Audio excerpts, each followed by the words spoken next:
After her latest long and unexpected break from the sport she once dominated, Serena Williams will return to competition next week at a new tournament, the Top Seed Open in Lexington,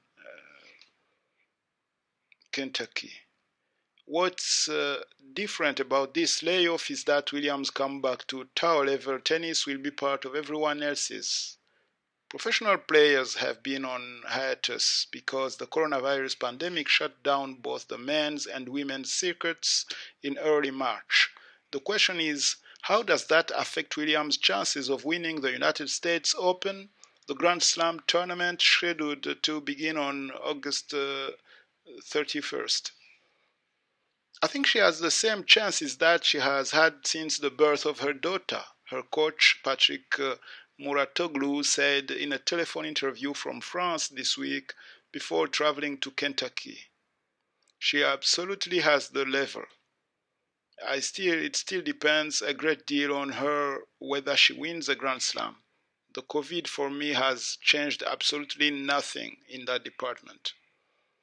Mouratoglou, who has coached Williams since 2012 and helped her win 10 of her 23 Grand Slam singles titles, spent much of the pandemic break at his academy near Nice, France, starting an exhibition league, Ultimate Tennis Showdown, designed to particularly appeal to younger, non-hardcore tennis fans. But he still believes in the old guard when it comes to women's tennis and has remained adamant since Williams became a mother in 2017 that she still has what it takes, even at this late stage in her career, to win her 24th Grand Slam singles title and tie Margaret Court's record. She has come agonizingly close since returning to the tour in 2018 after a difficult childbirth. She has reached 4 Grand Slam finals, 2 at Wimbledon and 2 at the US Open, losing all of them in straight sets. After winning her first tournament as a mother in January in Auckland, New Zealand, she arrived with renewed momentum at this year's Australian Open, only to play one of her shakiest recent matches in a third-round loss to Wang Qiang, the highest-ranked Chinese player whom she had overwhelmed 6-1, 6-0 at the 2019 US Open. There were doubts about Williams' fitness and ability to handle the biggest moments before the pandemic, and those doubts remain as she returns at age 38 with the US Open again in her sights. She has been training very well, said Mouratoglou, who has not seen Williams in person since early March but has received regular updates on her practices. She's still motivated and I think she will be ready. The only thing that is missing are the matches, the opponent across the net, and there is nothing that can replace the feeling of competition, and that's exactly why we are going to Lexington instead of waiting. She needs the matches. We'll see how many she gets. Williams, who has a history of blood clots and has had life-threatening pulmonary embolisms that affected her lungs, could potentially face greater risks than an average world-class athlete if she contracts COVID-19, the disease caused by the virus. The best thing for her is definitely not to catch it, said Mouratoglou, emphasizing that he's not a physician and not qualified to comment on the potential risks. Williams, who declined to be interviewed for this article through her management team, last competed on February 8 when she was upset by Anastasia Sevastova of Latvia in a Fed Cup match. Since then, she has mostly been at home in Palm Beach Gardens, Florida, with her husband Alexei Ohanian and their 2-year-old daughter Olympia.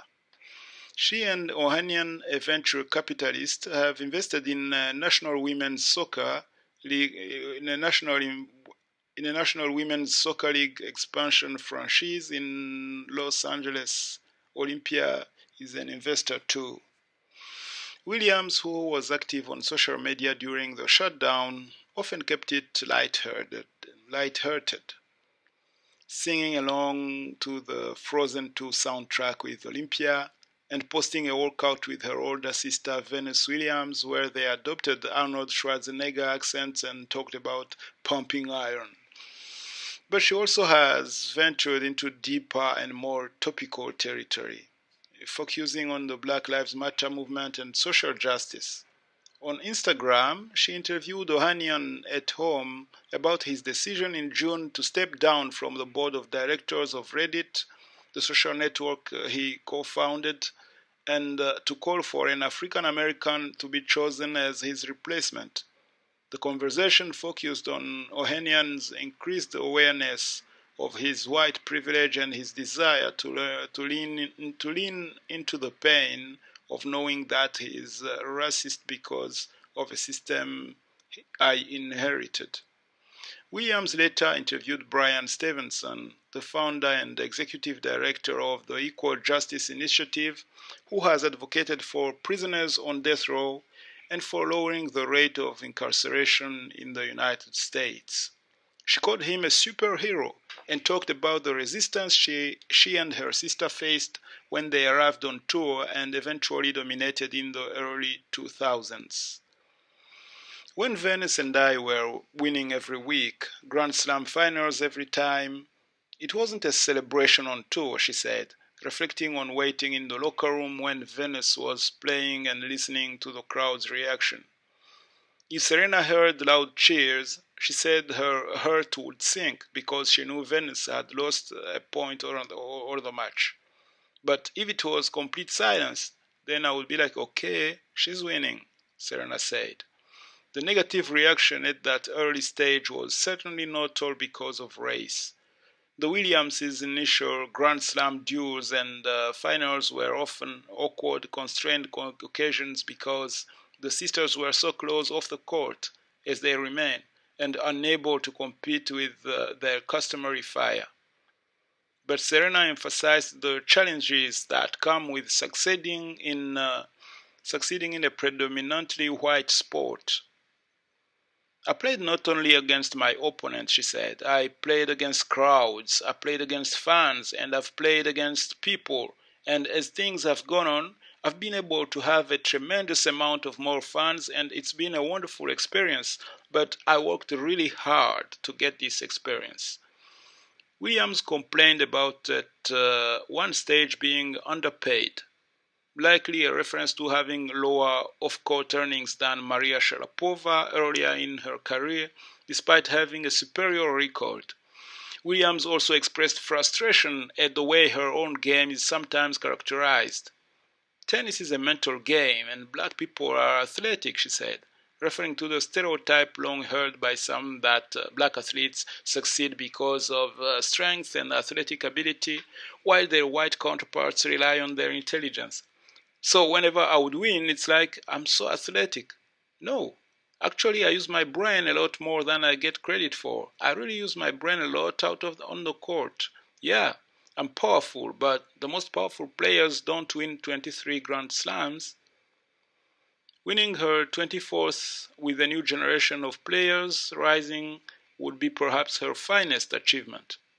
The situation in which tennis finds itself only makes the chase more intriguing. If she wins this US Open at her 24th, it will be the toughest Grand Slam title I think she's ever going to win, or maybe anybody for that matter, said Chris Evert, the ESPN analyst and an 18-time major singles champion. Evert said players have long complained about the Open coming near the end of the season when they are tired and complained about the traffic and hectic atmosphere in New York. That's a piece of cake compared to this, she said of the 2020 Open. It will not have a full-strength field. Ashley Barty of Australia, the number one women's singles player, already has withdrawn. So have number 5 Elina Svitolina and number 7 Kiki Bertens, and number 2 Simona Halep is leaning that way too. But major threats remain. Will Williams' deep experience and greater familiarity with comebacks give her an added edge against her younger opponents? Or will she lack the runway to find top gear? She could have returned for the double-header later this month in New York, the Western and Southern Open, followed by the US Open, in a so-called bubble with strict health and safety restrictions. But she decided instead to give herself more matches, which came as quite a surprise to John Sanders, tournament director of the new Top Seed Open, a lower-tier WTA event. My initial response was, "This isn't real, right?" she said this week. But I was assured it was, and we are honored to have her want to make this part of her US Open preparation. We take it as a great responsibility to make sure she stays safe when she's here. Williams, ranked number 9 in singles, is the only top 10 player in the tournament, which will be the first tour event in North America since the pandemic and will be played without spectators. But the field has ample star power with number 11 Arina Sabalenka of Belarus, number 14 Johanna Konta of Britain, American teens Amanda Anisimova and Coco Gauff, and the 40-year-old Venus Williams. During the break, many players took part in exhibitions or World Team Tennis, the mixed gender league that played from July 12 to August 2, and the Greenbrier Resort in West Virginia to create at the Greenbrier Resort in West Virginia to create a protected environment. Though Venus Williams and Sophia Kenin, the 21-year-old American who won this year's Australian Open, played the WTT season, Serena chose to continue training at home. I think those who have managed to get some competition will have a real advantage because they will be operational very quickly, if not right away, Muratoglu said. Those who have not competed for 6 months will be starting a bit over, but for someone who has so much experience like Serena, I think that will be less of a problem. Players should also be particularly eager and likely healthier, at least in the short term, after using the longest break of most of their careers to heal nagging injuries. There is still a concern that the demands of intense competition after a long layoff could lead quickly to new injuries. After waiting so long, the motivation and enthusiasm will be far above average, and that could compensate for some weaknesses, Muratoglu said. Often Williams' cheerleader-in-chief, Muratoglu does acknowledge that the opposition has played a role in Williams' Grand Slam drought. She was beaten by tour veterans Angelique Kerber and Halep at the last 2 Wimbledons and by young talents Naomi Osaka and Bianca Andreescu at the last 2 US Opens. They did play fabulous matches, and if they had not played as well, Serena would have had the chance to come back, he said. The others are of course progressing and are strong, and I'm not trying to undervalue them.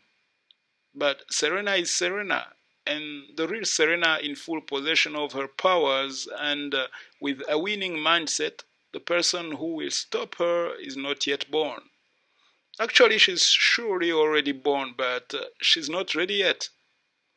For Muratoglu, the keys for Williams to break her streak in New York are optimum fitness, quality matches in the lead-up, and the right mental approach, likely a new mental approach. Blocking out number 24 is not an option. When you have an elephant in the room, you can say you don't see it, but it's not easy to believe it, he said.